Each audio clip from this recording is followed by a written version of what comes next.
Welcome to the BOAG World Show, the longest running web design podcast where we look at user experience design, conversion rate optimization and working in the web. On this month's show, we're going to be discussing AI-powered user research repositories, and then in the very next breath, a warning about the dangers of AI. So make of that what you will. My name is Paul Boag, and joining me, as always, is Marcus Lillington. Hello, Marcus. Hello, Paul. You all right, mate? How's it going? Yeah, not too bad, not too bad. It was really interesting. We were having a moan in the Agency Academy Slack channel. I don't know whether you noticed that. I didn't know. I've been too busy, Paul. Oh, well, you've actually been doing work. We're all feeling a bit burnt out, and we're blaming AI for it. So yes, that's where we're currently at. It's because that's the thing. That is already a recognised thing. Yeah, and it really is as well. It used to be you sat down and you did one thing, right? But now I've got like 3 or 4 agents on the go, all doing different things, and you're having to hold it all in your head and you have to check and review and all of the rest of it. And so, yeah, I'm a shit ton more productive, but I'm knackered. And I'm not the only one. Several people were moaning about it. So it's a thing, is it? Have you read about it somewhere then? Yeah, even though I have for the first time in a very long time come up with some reads for this week, which are a little bit AI. Well, they are quite AI related. Yeah, I'll see if I can dig one out for the next show, because it's basically, I think it's called AI burnout, which is to do with basically, I'm going to repeat pretty much what you just said, but having to manage too many things. Yeah, so you basically become a manager rather than a doer. Yeah, that's a bit too strong, but you know what I'm saying. Yeah, I do. I'd probably be quite good at this because I've always just had a million things on, and I'll just skip between them.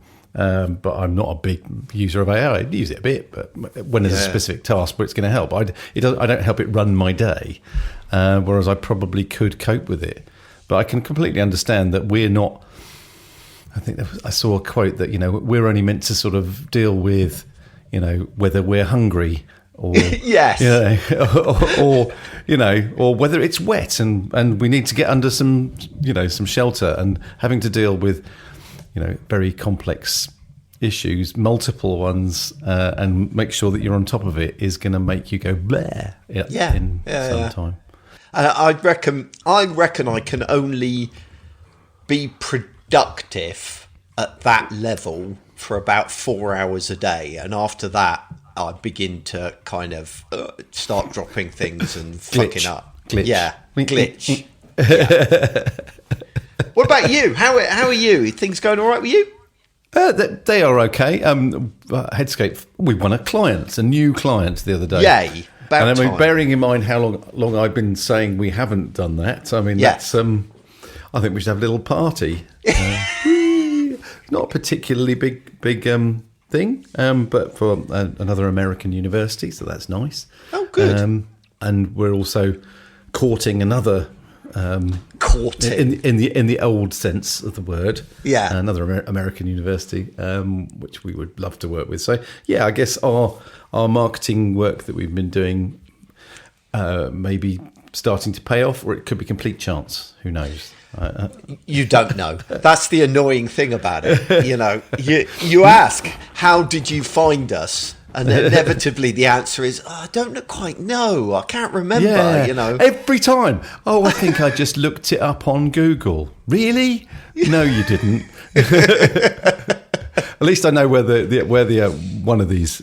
Well, I know where both of these came from. One of them was we do a lot of work for the University of Michigan, and this guy runs a journal for another university, which I'm not going to mention yet because I don't want to jinx it. And he was looking to sort of, how can we improve our website? Found the one we did. Thought, that's what I want. Right. Got in contact with the people at Michigan that run it, and they said, "Oh, Headscape did it. Go talk to them." So that was perfect. Yeah, so that's got nothing to do with our marketing. No, I realise. No. The other one has, because she came. I basically decided that because we've done work for law schools, that I should be talking to other law schools, and cold email basically, but with a good story. Yeah. And a couple of people came back, and she was one of them. But well, of course, that's good. So yeah. Anyway, also, Paul, I was down your neck of the woods the other day. Yes, you were. Showing off your breakfasts to me. Well, yes, exactly, Paul. All I'm going to say is you must go there for breakfast. It was, you and I in our sort of aging state mustn't eat that sort of thing very often, but every now and then you're Hang on a minute. I'm a lot younger than you. I want to remind you. Don't tar me with your with my great age. Yeah, exactly. Yeah, I know. But you've had as I think probably discussed, maybe not on this podcast, but on other podcasts, you've had your issues with with your eating, haven't you? So I was just looking after you, Paul. That's very kind of you. Thank you very much. Anytime. So anyway, should we talk about topic for today? So I was quite surprised that I haven't already talked about this topic, and I had to triple check to make sure I haven't, because it's something I'm really enthusiastic about. I think I vaguely mentioned the idea of AI generated personas before. We have talked about that, I think. More than once, Paul. Yes. Yeah, but it's kind of a little bit broader than that I want to talk about today. I want to talk about user research and user research repositories, right? Because there are an increasing number of the clients that I work with do user research. They've got their own in-house UX teams, and they might even have specialist UX researchers, although in a lot of cases they've just got kind of generalist UX people, if that makes sense. Yeah. And so the typical pattern from what I see in most organizations is that these people go away and do research, normally for a particular project. They then give a PowerPoint presentation to stakeholders who either nod along and then completely ignore everything that was just said, or nod along and agree. But in either case, that's then that research done and dusted, right? And that's great maybe in the short term if they nod along and agree and you go and do something about it. But it does mean that knowledge just evaporates and you don't get any long-term value out of that. So the solution to that has traditionally been to create some kind of research repository. But the problem is who actually is using these things, right? We create these repositories of information about all the different testing that we've done.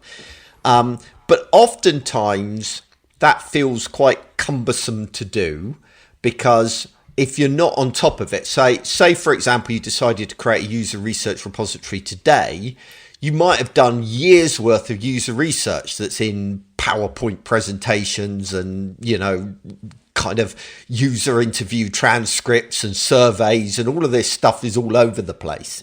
And bringing it together and putting it into a repository feels like quite a big job.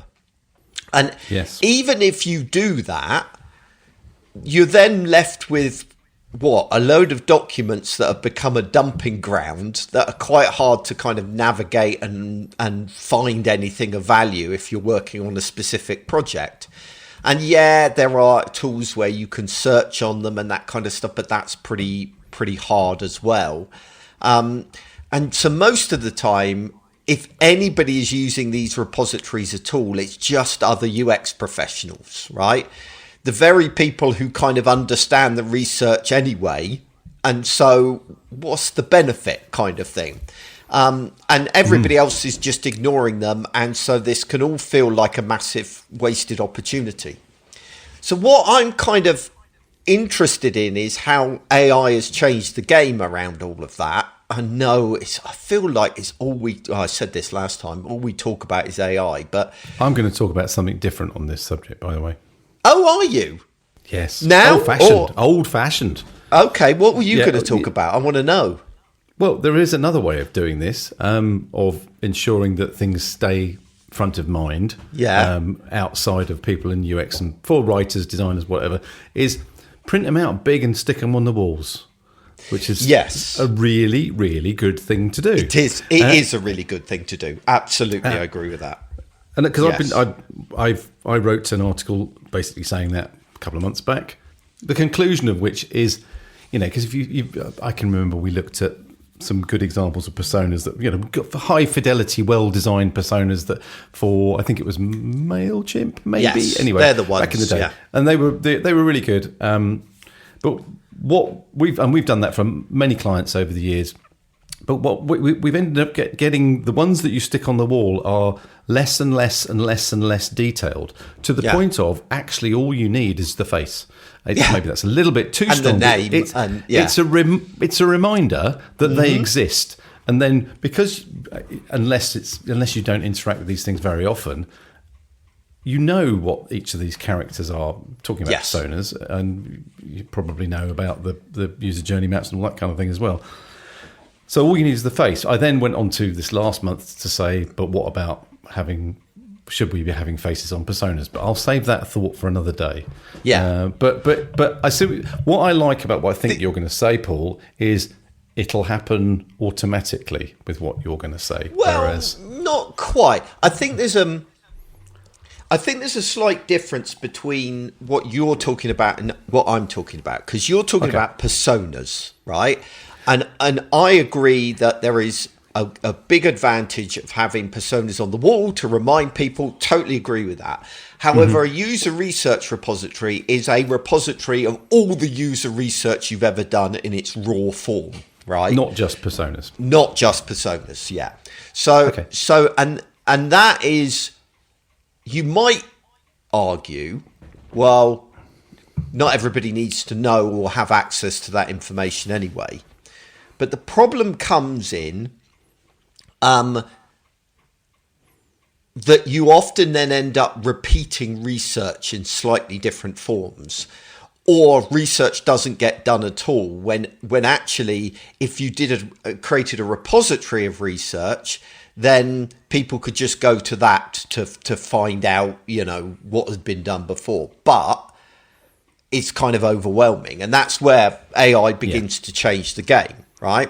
First of all, AI is really good for creating a user research repository, because you can just throw everything at it. Every PDF, every old persona, every survey, every bit of data that you've got, anything you can lay your hands on, you can just pump it into AI, and it will structure and organize that information into a repository for you. Right. Which is incredibly powerful. So where it used to be this huge, painful task to create a user research repository, now it's pretty easy to do in comparison. But the best bit is you can then make that content accessible to absolutely everyone, not just a UX specialist, because traditional search on these kinds of repositories require you to know specifically what you're looking for, while AI lets you have a conversation with that repository. So once you've got it in place, you can then put a chat interface on it and say, well, I'm working on this feature in this product, and I'm doing this kind of thing, or I'm trying to appeal to this audience, or whatever it be. What research have we already done on that might be relevant or might be useful? So you can be much vaguer than you can be with a traditional search. Yeah. So a product manager could ask something like, what do users think about our checkout process, and get this kind of synthesized answer that might come from like 5 different research studies that they never even knew existed. And that it means a lot of new research requests can also get answered. And let me explain what I mean by that. So let's imagine somebody goes along and types in, what I just said. What do users think about our checkout process? If you set up the AI in the repository correctly, it will be intelligent to know and go, do you know what? We've got no research on checkouts at the moment, but here's some best practice for the product manager. But at the same time, I'm going to make a note of the fact that we've got no research on that and send that to the user research and UX team so that they can now go away and do some user research in that area to fill in the gaps in the repository. So it's a great way A, of creating the initial repository, B, enabling people to access it better, but C, identify gaps that need to then be filled, with more, more research. Can you rely on AI to reliably do that though? Really? Yes, you can. Yeah. At least someone asks it a question along that using your example. I want my experience of AI is if you ask it something it doesn't know, it makes it up. That's because it hasn't been trained properly. Right. Okay. You did say if it's been set up properly. Yeah. So what you would do, you do 2 levels to it, right? Well, you could even argue 3. First of all, you've got your basic instructions that say very explicitly, do not make shit up, right? Or whatever other requirements that you need from it of how you want it to respond. Yeah. Then, as part of those instructions, you say, before you return the answer to the user, go through this quality gate check, right? Okay. So, does it meet these requirements? And then finally, you could get it to even go, now I want you to check back against the original sources that you mentioned to make sure they're all existing and accurate. So if you add in these kind of layers of checks and balances in to make sure that what you get back is reliable. Okay. But even if, let's be super pessimistic and say 1 in 10 things that it answers is incorrect, right? That's still better than having nothing at all. And even that incorrect, if it gives you an incorrect answer, it's still going to give you generic best practice. It's not going to suddenly say, oh, everybody thinks your checkout process is wonderful, right? It'll go, worst case scenario is it'll go, I can't find any specific research on this. So what I'm going to do is make up some general best practice when it comes to checkout, right? So in this scenario, I agree entirely. It depends on what you're using it for. For example, medical advice, I would have a much stricter, criteria on its answers, So it depends. Should on I what give you're my using money it for. away? Yeah, that kind of thing. Yeah, use some bloody common sense. And you can also caveat these things. And, if you use Claude, for example, every time I start Claude, it's got a little line under it that says something like Claude makes shit up sometimes, double check everything. People, yes, are inherently lazy and don't do that.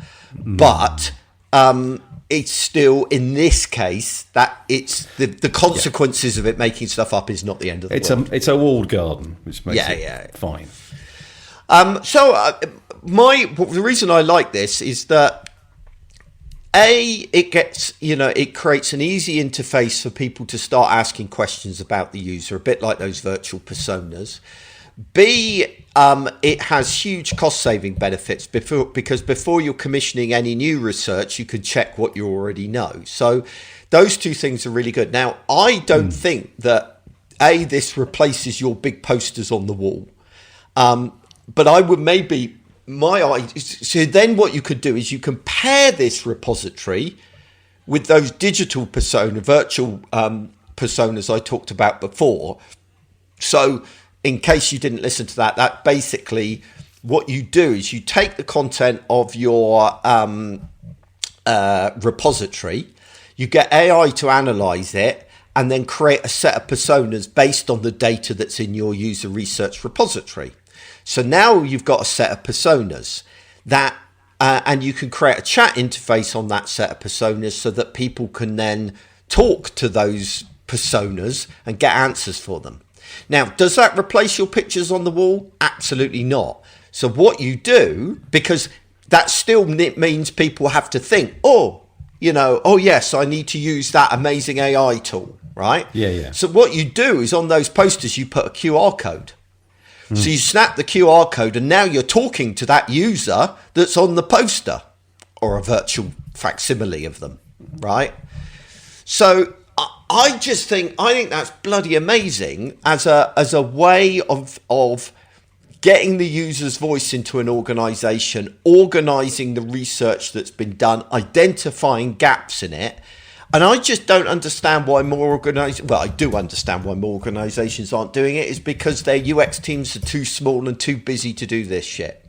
So hire me to do it. There you go. See? Oh, that was good, wasn't it? That was subtle. Yeah. So, that was basically all I wanted to say on that particular subject. App of the week, or app of the month, or whatever it is. So I thought I'd pick... This is app of your life, Paul. This app of my life. Yes, it is. But I did pick this one kind of on purpose, because it relates to the conversation that we've just had. So the app of the month, that I must have done this as a recommendation before because I'm obsessed with it, is a tool called Notion. You've probably heard of Notion, because they're quite a big tool. And yeah, Marcus is right. I'm utterly obsessed with Notion. I run my entire business on it. If Notion goes down, I go down. I cease to exist, right? So, but I wanted to talk about it specifically today because I am pretty convinced it is the best platform out there for doing these user research repositories. There are supposed specialist platforms that do it, but I don't think they're as good as using something like Notion. What Notion gives you, it gives you two things. One is it gives you utter flexibility in the sense that you can structure your user research repository however you need to specifically for your organization. And it can also take in pretty much any form of user research that you might have done. So whether it be a survey, whether it be data and analytics, whether it be a diary study or a user interview or whatever it is, or user testing, whatever it is, you can bring it into Notion pretty simply and pretty easily in order to create this repository. And then second, Notion has got a really powerful AI agent built into it that can run through this repository and access everything in it and search on it and that kind of stuff. So I think it's a really good tool. But that said, I'm talking to the RNLI. Yeah, that's right. Is it B? The lifeboats. Lifeboats people. What is it? Yeah, RNLI. Yeah, for some reason I wanted to put Royal a B. National Lifeboat Institute, I believe. Yeah. They're not a client, but I've just got chatting with them. And we've been talking about user research repositories. And in their organisation, they use Copilot. And they've got... So they can do the same thing in something like SharePoint, for example, where they have all of their repository information in SharePoint, and then Copilot just looks at SharePoint and pulls out what it needs to. So you can do it in a lot of different systems, but Notion, I think, is the one. Perhaps I'm biased. Well, I am biased because it's the one I really know. But it's a good one. It's definitely worth checking out. For organising any kind of information like this. So I thought I'd give it a mention. I can't help but want to ask you the question, so I'm going to ask it, Paul. Yeah. What if Notion did go down? Have you got backups in different places? What if you lose internet access? Well, yeah, I suppose. Yeah. I'll just write letters to people. Yeah, exactly. I mean, there are... yeah, fair point. Yeah. Sometimes there are things in our businesses that are single points of failure. It's a conversation that we've had. And I would feel differently if Notion was... Well, it's like every time Amazon Web Services go down, half the internet stops working suddenly, doesn't it? Cloudflare's been one of recently. Cloudflare's another twice. Yeah. So we do have those kinds of dependencies. Yeah, fair enough. Yeah. So that's my kind of attitude. Notion is big enough, right, that I'm confident in them. They're profitable, right, which I consider another big factor in their favour. But, I mean, we could end up in a world where we don't want to be using American apps, for example. Yeah. Some people I know, some people you know, have dumped all of their American affiliations or subscriptions, whatever you want to call them. Well, we're also finding an increasing problem with organisations. I've got several larger organisations I work with that can't use American software because of GDPR and that kind of side of things, because they're just not compliant. Yeah. If you're going to hold any kind of private data in them, which I have to say on a user research repository, you absolutely shouldn't be doing, right? It should all be anonymized, and you don't want to hold people's personal information on that. So it's not relevant in that particular case. But, in Notion, I've got contact information and, confidential information held in that. And it's like, should I be? Possibly not. Although we're having an ongoing nightmare due to consent management at the moment.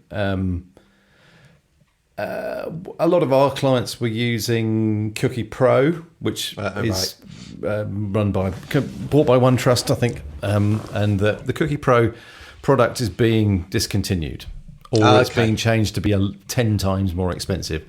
As you can tell, I'm not really part of this particular conversation.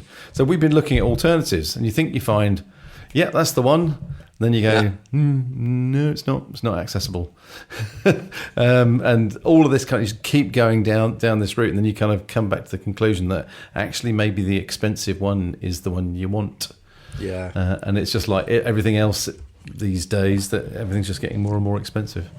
The other, it is interesting because the cookie notification thing drives me nuts. I mean, I've talked about this before, but it's a absolute waste of time. Worst piece of EU legislation ever.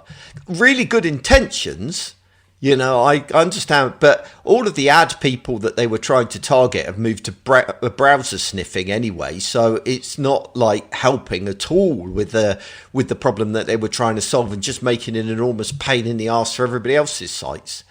And then the other one of that, which I feel a little bit differently about, and it's more nuanced, is the new legislation around unsuitable images.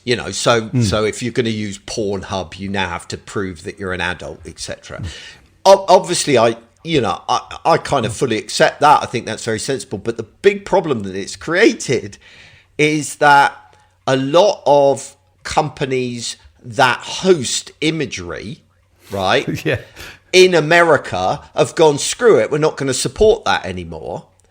But we're not going to comply with that. And so things like huge numbers of images now, just you cannot see this image in your region because it exists on websites absolutely everywhere across the internet, but are being pulled from America who don't want to be liable for this. And so it's just broken big chunks of the web, because they'd not thought through the consequences. It's really hard to get this kind of legislation right. I was speaking to somebody from Ofcom about AI boyfriend-girlfriend things, these fake boyfriend-girlfriend. And they're thinking about how to legislate around that, and they wanted to pick my brain over it.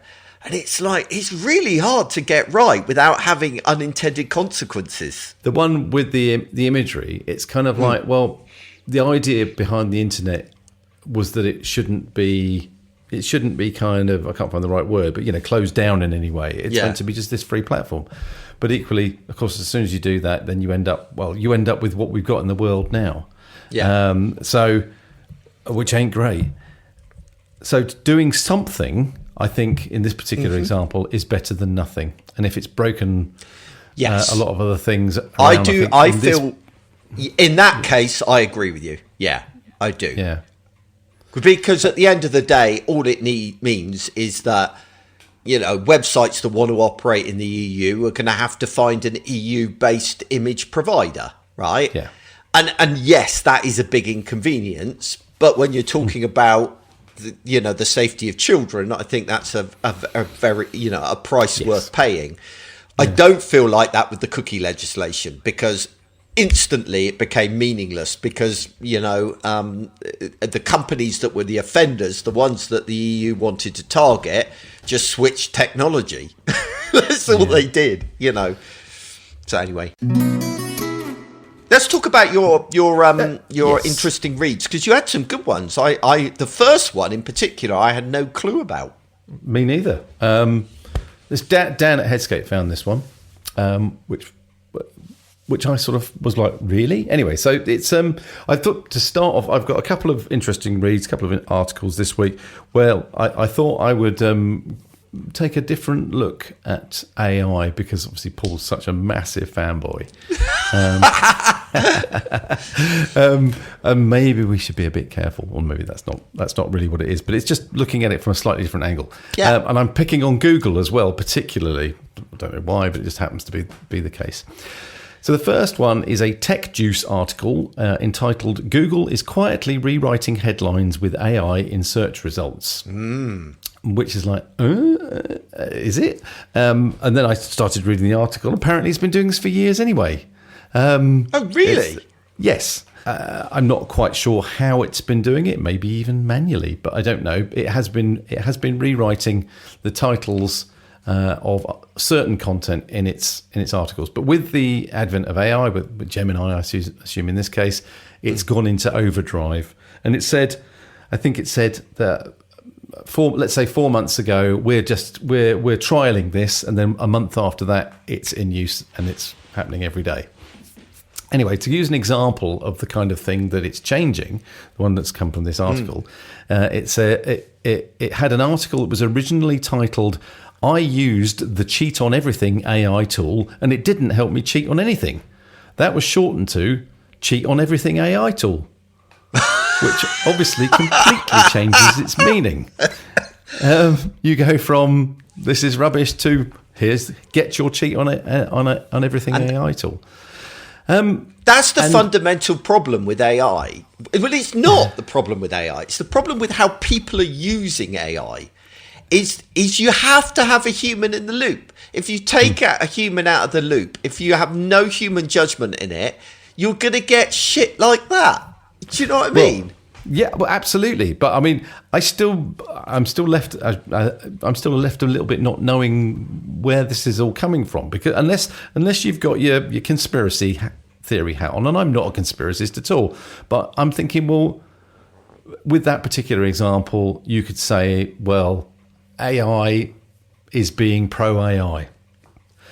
But then I keep coming back to why? What's the point? Even before AI, why was Google changing the titles? To encourage more. Well, no, because they don't really care about traffic that much. They don't care whether you click through. In fact, they prefer you not to. All I can assume is that it's meant to sort of help better summarize. So we're helping you understand what the content is behind this title, because all you're getting is the title of the link, isn't it? Yeah. There are other articles. There are other examples in this article where the title's been changed to use words and subject matter that don't exist in the article at all. So again, yeah, it is really weird. But what I keep coming to is, what's wrong with just keeping the original headline? Why wouldn't you do that? It will be something about driving traffic, won't it? There's got to be of driving click-throughs or improving engagement, or there's some logic there. But I mean, yeah, I would agree. It's a solution looking for a problem. There's a lot of that with AI at the moment, of people using it to solve something that's not really fundamentally a problem. No, so that was a real eye opener for me. You can't trust Google to recreate your headlines that you spent minutes over. I don't care anyway. I don't use Google, so don't give a shit. Well, I use Google. Yeah, I don't use Google search, I should add. It's not that I'm against using anything Google. But yes, you're right. The vast majority of people still do. So, Google bashing part 2. Yes. Now, this one I've got more opinions on. This one I do care a little bit more about. You are right. Like such a clickbaity title. You noted that. I noticed. Yes, this is the title. Testing suggests Google's AI overviews tell millions of lies per hour. Yeah. Which I did like. That made me smile a bit. But this is an ARS Technica article. And there appears to be something in it. And I wrote the words in my notes. We all use the AI summary overviews that Google presents us with. And then I thought, well, I do. So I guess everyone does. A lot of people use the AI summaries. And I guess what I mean by that is, and this is purely anecdotal on my behalf, quite a lot of the time I'll be looking up something, I don't know, like the golf club that I went to over the weekend down near you. I'd look that up, and if it told me what the address was, I'd believe it. I wouldn't go through to the website and check it. Yeah. But anyway, so this article talks about some analysis that was done by the New York Times that suggests that AI overviews are incorrect 10% of the time, which is interesting. You used that figure earlier to, in this podcast, Paul. They used an example in the article where, when asked for the date on which Bob Marley's former home became a museum, AI overviews cited 3 pages, 2 of which didn't discuss the date at all. The final one, Wikipedia, listed 2 contradictory years, and AI overviews confidently, and that's a really important word, confidently chose the wrong one. And there are many, many other examples of this. Google, of course, said, well, your research is flawed, blah, blah, blah, blah, which it is. But it then went on to sort of summarise saying, well, yes, of course, we can't get it right all the time. Or AI can't get it right all the time. So that goes back to what I was just saying. My beef with all of this is if I'm the average user, people aren't checking. They aren't going through and checking responses. They're not checking that the address for the golf club is... They don't go to the website anymore.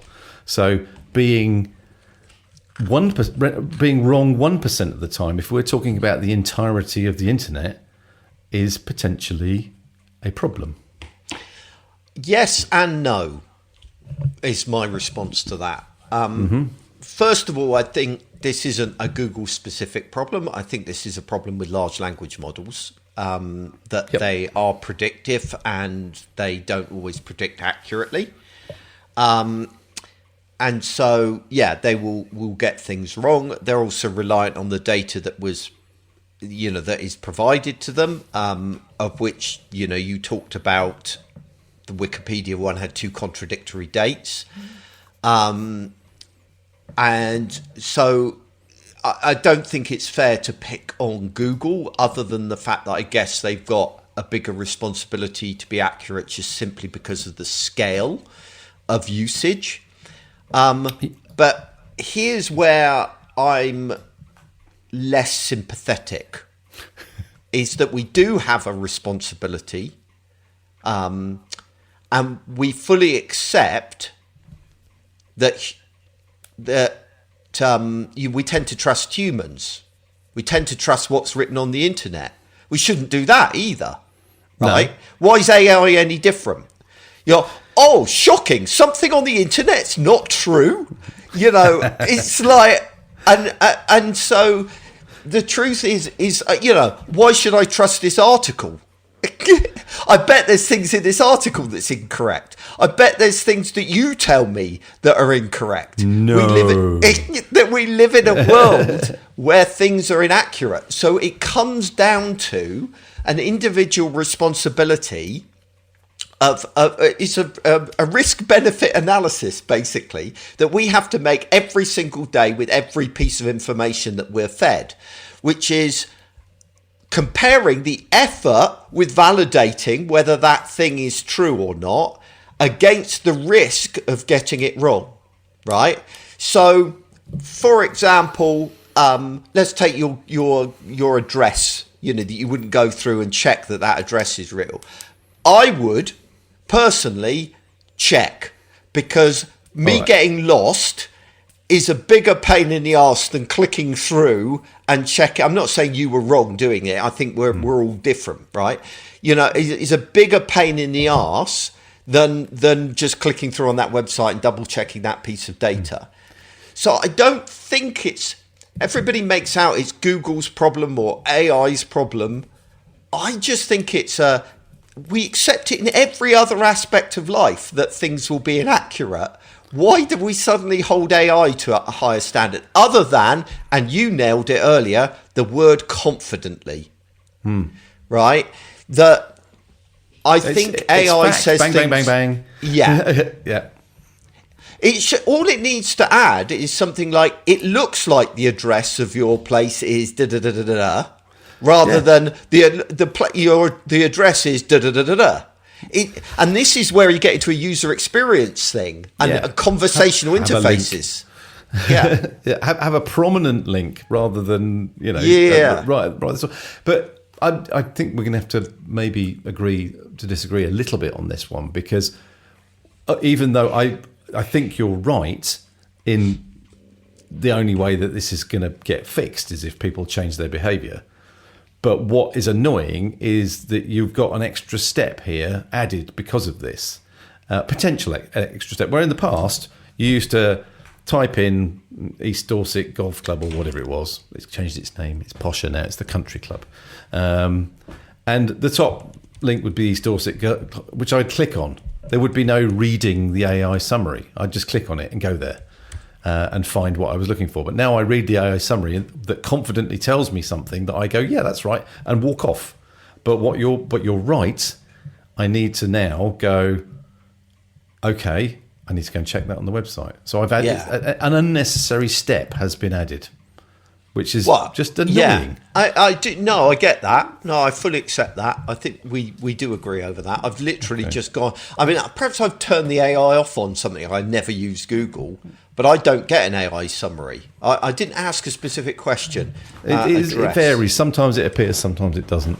Maybe it doesn't. Yes. Maybe address. Oh, right. Yeah, address. When I added address to the end, it did. And then but immediately below that is a link to click through. Yeah. But would you people click on those links? No, they don't. That's what I'm saying. And I would agree with that. So what you're saying is there's an added level of cognitive effort. Yes. Of having to ask yourself, do I trust this summary? Based on what you're saying about most of what's on the internet is a load of old tripe anyway, then nearly every time it should be, well, I better had. So what was the point? Well, no, I almost take the opposite approach. No, see, I see it the other way. I see it as, well, it's just as likely the bloody website hasn't been updated and is wrong. Right? Yeah, maybe. I mean, you can't obviously completely trust that, but the organisation's website is got to be the place to find their address. It's got to be the definitive a secondary source. Place. Yeah. Yes, absolutely. No, I accept that. So what's the answer then? Is it to get rid of those entirely? Yes, but they're not going to. People like them because they confidently tell them stuff quickly. But if 10% of it is wrong, then that's a problem. I don't know what the answer is, Paul. I'm not here to give you answers. That's part of it. I'm trying it on DuckDuckGo now. See, now DuckDuckGo is giving me a search answer as well. So it's giving me an AI answer. See, I like it. I just said that. I think they're great, and I believe them. And it's like, this is handy. Don't have to faff about going to websites anymore. It just tells me this stuff. And then this article tells me that only 1 in 10 are right. Oh, no. Shit. 9 out of 10. Well, right. one out of 10. Sorry, you know what I meant. One out of 10's wrong. Anyway. But you see, even that, I'm not convinced of that number. It depends on what you're asking. Wishful thinking, Paul. No, that's based on the benchmarks associated with the large language model. You see, in that particular example of Bob Marley, it wasn't the AI's fault. It correctly quoted Wikipedia. Wikipedia was wrong. Oh, it had... Or it had two. It had 2 or 3 dates, and it confidently picked the wrong one. Yeah, but what does that mean? I mean, to say it confidently picked it, I mean, what is the wording? Let's have a look at what the wording actually is. That's the key, is the wording. Yes, it is confident. The Dorset Golf and Country Club is located in Hyde, near postcode is. And it's probably right. Well, I suspect it is. Yeah. It's just down the road from you. Lovely part of the world. Gorgeous. Everybody just moans and whinges about any new technology that comes along. And so, I haven't got a problem with it. Good for you. It's an education thing. People just need to realise that AI gets it wrong sometimes. It's like going, why doesn't Notion make my breakfast for me? Well, don't think that's quite what we're saying here, Paul. That isn't fair. I know. Although, wouldn't it be good if AI did do that? Why doesn't AI paint my living room for me? Yes. Wouldn't that be bloody fantastic? To be serious, Mike, the serious point there is that AI is claiming to make my breakfast and paint your living room, but is not doing either. That's the fundamental issue, isn't it? It's the It's the claiming with confidence. Have they got any kind of disclaimer? All AI responses may include mistakes written in tiny text. Little text. So I guess they're covering. Although that doesn't appear. Interestingly, that disclaimer doesn't appear until you hit the show more button. Yeah, and quite a lot of the time you get what you want, or you get what you think you want, right at the top. Yeah, which is where the message needs to be. So, it's and got... links. It does have a link. The links are in the top. Okay, fair enough. Yeah, but it could at least say... See, so basically what we're saying is this is a user interface problem. It's kind of. I think it should just be dumped and just go back to clicking through to what's more likely to be the definitive source. What's wrong with that? Nothing. Yeah, but they're not doing that. No, they're not going to, but... No. But, all right, within the constraints of the business model that they're operating under, which is that they want you to stay on the website so they can show ads, right? Mm-hmm. We can wish all they want to... Oh, let's strip out... I wish that they'd get rid of all of the ads. I wish they'd go back to the clean interface they used to have when they were making no fucking money. Mm-hmm. That's a ridiculous argument. But so many things have been ruined by this. I use the Monzo banking app, which is still pretty good. Okay. Why don't you pay for search then? But I'm not paying for search, Paul. Don't be ridiculous. There you go. See, that's the problem. So therefore, someone are the product. Someone else should. It should be subsidised. It should be like the NHS, right? Yes. We're just taxed on it. Well, to be honest, I mean, that's not a bad idea. Everyone uses it all the time. So why shouldn't we just be taxed? And then it's not the American way. Clean. Yeah. Yeah, no, it's certainly not the American way. No, God, no. But, yes, it's quite an interesting idea. When Obama comes in, do you want free healthcare? Oh my God, no. And we're all like, what? Why wouldn't you want that? Anyway, still don't Perhaps know. we need BBC search. That's what we need. Yeah. Funded by a licence payer fee. BBC, make it happen. There we go. Yeah. Done. Marcus, we went off at a complete tangent then, didn't we? Which is a good job because the show was running short time-wise. So it's back on track. Yes, Marcus, what's your joke? I have a joke. Paul Edwards shared this one and it made me giggle. So I'm entering the annual Give Helium to a Sheep contest again, and I'm a bit nervous. Last year, the bar was very high. I knew it'd be something to do with bar, and I was trying to think what would a higher pitched bar be. But yeah, no, that was better. That was a good one. All right, I approve. Marvelous. They're getting better recently, Marcus. I think you're dialing in on the things that amuse me. That's what it is. All right, that's great. Thank you very much, everybody, for joining us. I'll be interested if any of you do listen to this. Hit us up on X or LinkedIn or whatever to see what you think about some of these subjects, because I'd be interested in what other people think. It's an interesting one. All right, thank you very much, Marcus. Thank you for listening, everybody, and we will talk to you again next month. Goodbye. Bye.